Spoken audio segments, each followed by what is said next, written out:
Hello my dear students, welcome back to the college. तो आज की इस वीडियो में हम प्रैक्टिस करेंगे इंग्लिश ग्रामर के टूएस डायरेक्टेड की। तो वीडियो को स्टार्ट से लेकर एंड तक जरूर देखिएगा, क्योंकि स्टूडेंट्स जो टूएस डायरेक्टेड आज हम इस वीडियो में समझने वाले हैं, इस तरह से क्वेश्चंस एग्जाम्स में पूछे जाते हैं और आने वाले हमारे एग्जाम में भी इसी तरह से क्वेश्चंस पूछे जाएंगे। तो बस वीडियो को स्टार्ट से लेकर एंड तक जरूर देखिएगा। चलिए वीडियो को शुरू करते हैं। तो हमारा फर्स्ट क्वेश्चन है, यानी कि यहाँ पे चेंज द टेंस। पहले हमें टेंस को चेंज करना है। क्वेश्चन क्या है? They are selling their house, change into present perfect. हमें प्रेजेंट परफेक्ट में चेंज करना है। They are selling their house, ये प्रेजेंट कंटिन्यूअस में है, तो प्रेजेंट परफेक्ट में चेंज करेंगे तो देखो दे के साथ हेल्पिंग वर्ब हैव का यूज करेंगे। अच्छा, अब हैव क्यों आएगी बच्चों? प्रेजेंट परफेक्ट में जो स्ट्रक्चर होता है, सब्जेक्ट आता है और इसके साथ जो हेल्पिंग वर्ब लगती है हैज या फिर हैव आती है और वर्ब की थर्ड फॉर्म देन ऑब्जेक्ट आता है। ये स्ट्रक्चर आपको लर्न होना चाहिए। अब हैज आता है बच्चों सिंगुलर सब्जेक्ट के साथ, यानी कि ही, शी, इट और किसी भी नेम के साथ। हैव का यूज करते हैं प्लूरल सब्जेक्ट के साथ, यानी आई, यू, वी, दे और सभी के साथ वर्ब की थर्ड फॉर्म आती है। तो दे हमारा प्लूरल सब्जेक्ट है, तो दे के साथ क्या लगा? हैव, और सेल की थर्ड फॉर्म हो गई सोल्ड देयर हाउस, तो बन गया they have sold their house. क्या बना? They have sold there house. ये हमारा करेक्ट आंसर हुआ। ठीक है, यहाँ पे टेंस को बदलवाया। ठीक है, अब आता है second question. They have been playing here since morning, change the sentence into past perfect continuous. बच्चों अभी हैव बीन का यूज हो रहा है, यानी ये सेंटेंस हमारा प्रेजेंट परफेक्ट कंटिन्यूअस में, इसको पास्ट परफेक्ट कंटिन्यूअस में चेंज करेंगे तो हेल्पिंग वर्ब हैड बीन का यूज करेंगे। पास्ट परफेक्ट कंटिन्यूअस की हेल्पिंग वर्ब हैड बीन होती है, तो हमारा राइट आंसर होगा they had been playing here since morning. यहाँ पे बस हैव बीन को हैड बीन में चेंज करना है, बाकी सेम रहेगा। दो तरह से क्वेश्चन आते हैं, या तो टेंस को बदलवाया जाता है या फिर सेंटेंस को बदलवाया जाता है। टेंस आपको पता है, tense present indefinite, past indefinite, future indefinite. ठीक है, इसके अलावा कंटिन्यूअस है, परफेक्ट है, किसी भी टेंस को बदलवा सकते हैं। और सेंटेंस को बदलवाएंगे तो नेगेटिव बनवाएंगे या फिर इंटरोगेटिव बनवाएंगे। ठीक है, तो अब देखते हैं नेक्स्ट क्वेश्चन, जो कि हमारा थर्ड नंबर का है। He taught English, change the sentence into present indefinite. Present indefinite में चेंज करना है तो ही टीचेस इंग्लिश हो जाएगा, क्योंकि प्रेजेंट इंडेफिनिट में सिंगुलर सब्जेक्ट साथ वर्ब में एस, ईएस और आईएस का यूज होता है, तो बनेगा ही टीचेस इंग्लिश। ये राइट आंसर होगा। अब देखते हैं चेंज इनटू नेगेटिव। अब सेंटेंस को नेगेटिव बनाना है बच्चों। नेगेटिव से भी एक क्वेश्चन जरूर आता है, सेंटेंस नेगेटिव बनवाया। She speak the truth, negative में चेंज करना है तो she does not speak the truth हो जाएगा। डज हम इसलिए लगा रहे हैं क्योंकि यहाँ पे सब्जेक्ट सिंगुलर है। देखो प्रेजेंट इंडेफिनिट में हेल्पिंग वर्ब डू या डज छुपी रहती है, उसको नेगेटिव में आपको दिखाना पड़ता है। तो शी के साथ हमें डज लगाया, फिर नॉट लगाया और इस स्पीक्स में से एस हट जाएगा, तो हमारा राइट आंसर होगा she does not speak the truth. She does not speak the truth. Question second, he did his work well. बच्चों ये जो डिड है ये डू की सेकंड फॉर्म है, डू, डिड, और इसकी थर्ड फॉर्म होती है डन। डू होता है V1, डिड होता है V2 और डन होता है V3। तो डिड है तो यानी कि सेंटेंस हमारा पास्ट इंडेफिनिट का है। अब इसको नेगेटिव बनाएंगे तो हेल्पिंग वर्ब यहाँ पे डिड लगेगी, ही डिड नॉट, और इस डिड की फर्स्ट फॉर्म डू लगेगी। He did not do his work well, यानी पास्ट इंडेफिनिट में हेल्पिंग वर्ब डिड का यूज हम ऑल सब्जेक्ट के साथ करते हैं और नेगेटिव बनवाया जा रहा है इसलिए नॉट लगेगा, और डिड नॉट के बाद वर्ब की फर्स्ट फॉर्म ही आती है, तो he did not do his work. ये हमारा बिल्कुल करेक्ट आंसर होगा। Question third, she shut the door. इसको भी नेगेटिव में चेंज करना है, लेकिन नेगेटिव में चेंज करने से पहले आपको पहचानना होगा कि कौन से टेंस का है। बच्चों देखो यहाँ पे शट लिखा है, इसमें कोई एस नहीं लगा, तो ये भी V2 है, क्योंकि शट की तीनों फॉर्म सेम रहती हैं, shut, shut, shut.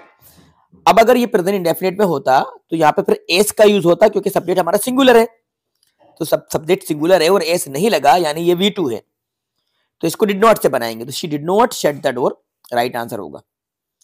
Anita read the Ramayana every day, यहां पर भी एस नहीं लगा, यानी ये सेंटेंस भी पास्ट इंडेफिनिट का है।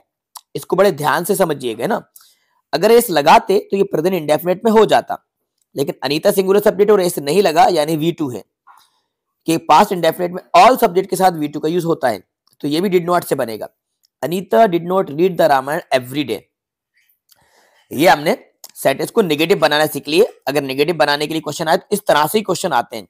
और मैं आपको एक बहुत ही अच्छी ट्रिक बताता हूं, ज्यादातर जो क्वेश्चन आता है वो प्रेजेंट इंडेफिनिट या पास्ट इंडेफिनिट का आता है। अभी जो क्वेश्चन की प्रैक्टिस करी है हमने 4, ये प्रेजेंट और पास्ट के ही थे, ठीक है। बस इतना याद रखना कि यहाँ पे सब्जेक्ट के बाद हेल्पिंग वर्ब आपको या तो डू लगाना होगी, या आपको डज लगाना होगी, या आपको डिड लगाना होगी। इसके बाद आपको नोट लगाना होगा, देन वर्ब की फर्स्ट फॉर्म, और ऑब्जेक्ट है तो ऑब्जेक्ट। डू, डज या डिड लगाकर आपको नोट लगाना है। यानी कि निगेटिव बनाने के लिए हमें हमेशा हेल्पिंग वर्ब के बाद ही नोट का यूज करना होता है। और अगर वर्ब में एस लगा है तो 100% हेल्पिंग वर्ब डज आएगी, एस नहीं लगा तो डू आएगी, सेकंड फॉर्म है तो फिर डिड आएगी, ठीक है। आते हैं अब इंटरोगेटिव पे। He has taken T, change into interrogative में चेंज करना, हेल्पिंग वर्ब हैज है तो हैज को पहले लेकर आ जाओ, हैज ही टेकन टी हो जाएगा, यानी कि प्लेस चेंज हो जाएगा। ही हैज का हैज ही टेकन टी और लास्ट में क्वेश्चन मार्क जरूर लगेगा। अब बच्चे यहाँ पे मिस्टेक करते हैं, क्वेश्चन मार्क नहीं लगाते, लेकिन आपको ऐसी गलती नहीं करना है, क्वेश्चन मार्क जरूर लगाना है, तभी तो इंटरोगेटिव बनेगा। Has he taken, she lived in Shivpuri. बच्चों लिव्ड है यानी कि वर्ब की सेकंड फॉर्म है, तो इंटरोगेटिव बनाएंगे तो पहले हेल्पिंग वर्ब डिड लिखेंगे, did she live in Shivpuri और लास्ट में question mark, did she live in Shivpuri, ठीक है। अब ये जंबल्ड वर्ड को हमें अरेंज करना है, तो arrange the jumbled words into meaningful sentence. इनको अरेंज करके एक मीनिंगफुल सेंटेंस बनाना है। तो देखो सब्जेक्ट यहाँ पे आएगा, children were playing football in the park. Children were playing football in the park, ये राइट आंसर होगा। यानी कि पहले आपको लिखना होगा चिल्ड्रन, इसके बाद वर प्लेइंग, थर्ड नंबर पे फुटबॉल, फोर्थ नंबर पे इन द पार्क, ये एक मीनिंगफुल सेंटेंस बना, ये आ गया, ठीक है। स्वीट्स लाइक आई, तो आई लाइक स्वीट्स, ये राइट आंसर हो जाएगा। कंबाइन यूजिंग कंजक्शन, अब कंजक्शन का यूज करना ये भी काफी एग्जाम में पूछे जाते हैं। He is rich, he is not happy. Combine using yet का यूज करना, तो येट बीच में लग जाए, he is rich sorry yet he is not happy. वे अमीर है फिर भी वे खुश नहीं है, तो he is rich yet he is not happy, ये कंबाइन कर दिया। They played well, they could not win the match, using दो का यूज करना है, तो दो को स्टार्टिंग में लगाते हैं, दो they played well, they could not win the match, comma लगा देंगे बीच में, दो स्टार्टिंग में आएगा, दो दे प्लेड वेल, हालांकि वे अच्छा खेले फिर भी वे नहीं जीत सके, ठीक है, ये राइट आंसर है। अब आता है सो दैट का सबसे ज्यादा इंपॉर्टेंट, सो दैट का सबसे ज्यादा बार एग्जाम में पूछा जाता है, तो सो दैट का यूज आप अच्छे तरीके से समझ लीजिएगा। So Aman is very intelligent, he can pass this exam easily. Aman is very intelligent, he can pass this exam easily. Combine the sentence using so that, so that का यूज करके हमें कंबाइन करना है। तो देखो बच्चों बहुत ही इजी ट्रिक मैं आपको बताता हूं, वेरी के प्लेस पर सो लगा दीजिए, यानी कि वेरी जो मिलेगा हमें, वेरी को हटाकर हमें सो का यूज करना है, और दोनों सेंटेंस के बीच में हमें दैट का यूज करना है। यानी कि हम यूं कह सकते हैं कि दूसरे सेंटेंस को लिखने से पहले हमें दैट लगाना है, बाकी सारी चीजें एज इट रहेंगी। तो कैसे बनेगा, अमर इज सो इंटेलिजेंट, ये वेरी हट के क्या लग गया, सो लग गया, फुल स्टॉप हट के क्या लग गया, that he can pass this exam easily, H को स्मॉल बना देंगे क्योंकि सेंटेंस के बीच में आ गया। अब Amar is so intelligent that he can pass this exam easily. आपको समझ आया, एक बार फिर समझ लीजिए, एग्जाम में 100% ये आएगा। वेरी को हटाकर हमने वेरी के प्लेस पर सो का यूज करा, तो हमने यहाँ पे लिखा Aman is so intelligent, full stop को हटाकर हमने दैट का यूज करा, that he can pass this exam easily. बाकी सारी चीजें सेम है, आप देख लीजिए। नेक्स्ट क्वेश्चन है, the tall man is a doctor, the tall man is talking to my father. Combine the sentence using who का यूज करना है जो कि रिलेटिव क्लॉज है, और हु का मतलब यहाँ पे निकलेगा जो, ठीक है। तो पहले लिखेंगे द टॉल मैन, अब ये द टॉल मैन हटेगा, यहाँ पे लगेगा who is talking to my father, अब बचा इज अ डॉक्टर, तो इज अ डॉक्टर बाद में आ जाएगा। The tall man who is talking to my father, लंबा व्यक्ति जो मेरे फादर से बात कर रहा है एक डॉक्टर है, is a doctor. Mona is absent today, she is not well, because से यूज करना है, बिकॉज दोनों सेंटेंस के बीच में लग जाता है। तो Mona is absent today because she is not well, ये मैं आपको यहाँ पे लिख के बताता हूं, ऊपर आंसर नहीं दिख रहा आपको तो कंफ्यूज मत होइए। Mona is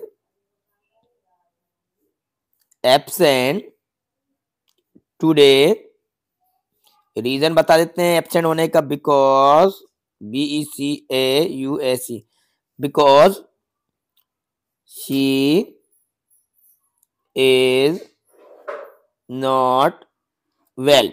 Mona is absent today because she is not well, Mona आज एब्सेंट है क्योंकि वे ठीक नहीं है। बिकॉज को बीच में लगाना है बस। Use of unless and if, unless और इफ से भी क्वेश्चन पूछा जाता है, अभी 12th क्लास में भी क्वेश्चन पूछा गया था इफ अनलेस का। So unless it rains, we shall go to school. Rewrite the sentence using if in place of unless. Unless के place पर if का यूज करना है. तो unless के place पर if का यूज करेंगे तो हम लिखेंगे if it does not rain, we shall go to school. Negative बन जाएगा पहला वाला. If it does not rain, we shall go to school. यदि बारिश नहीं होती है तो हम स्कूल जाएंगे. ठीक है, ये सेम रहा. If she does not come on time, the teacher will punish her. Unless का यूज करना है. Rewrite the sentence use unless in plus. देखो unless she comes on time. अब नेगेटिव को अफर्मेटिव बना दो. Unless she comes on time the teacher will punish her. यदि वे टाइम पर नहीं आती टीचर उसको पनिश करेगा. ठीक है, तो जो जितने भी ग्रामर के क्वेश्चन मैंने आपको एक्सप्लेन कराए ये मोस्ट इंपॉर्टेंट है. इस तरह से ग्रामर हमारे एग्जाम में पूछी जाती है. प्रीवियस ईयर्स के भी क्वेश्चन पेपर को आप चेक करेंगे तो ये क्वेश्चंस आपको बार बार देखने को मिलेंगे. तो बच्चों इस वीडियो को एक बार और देख के अच्छे तरीके से समझ लीजिएगा. अगर आपको एक बार में समझ में नहीं आता तो आप दो बार देखिएगा और सभी क्वेश्चन की प्रैक्टिस कीजिएगा और इनको नोट कर लीजिएगा. लिख लिख के जरूर आप देखिएगा. तो आई होप ये वीडियो आपको पसंद आई होगी. तो बच्चों वीडियो को लाइक जरूर कीजिएगा. अपने सभी फ्रेंड के साथ ज्यादा शेयर कीजिएगा. जितने भी आपके फ्रेंड्स हैं उन तक इस वीडियो को शेयर जरूर कीजिएगा. और अगर आपने चैनल को अभी तक सब्सक्राइब नहीं करा है तो चैनल को जरूर सब्सक्राइब कर लीजिए और बेल आइकन को प्रेस करके नोटिफिकेशन को ऑन कर लीजिएगा जिससे कि आने वाली वीडियोस की नोटिफिकेशन सबसे पहले आपको टाइम पर मिल जाए. Thanks for watching.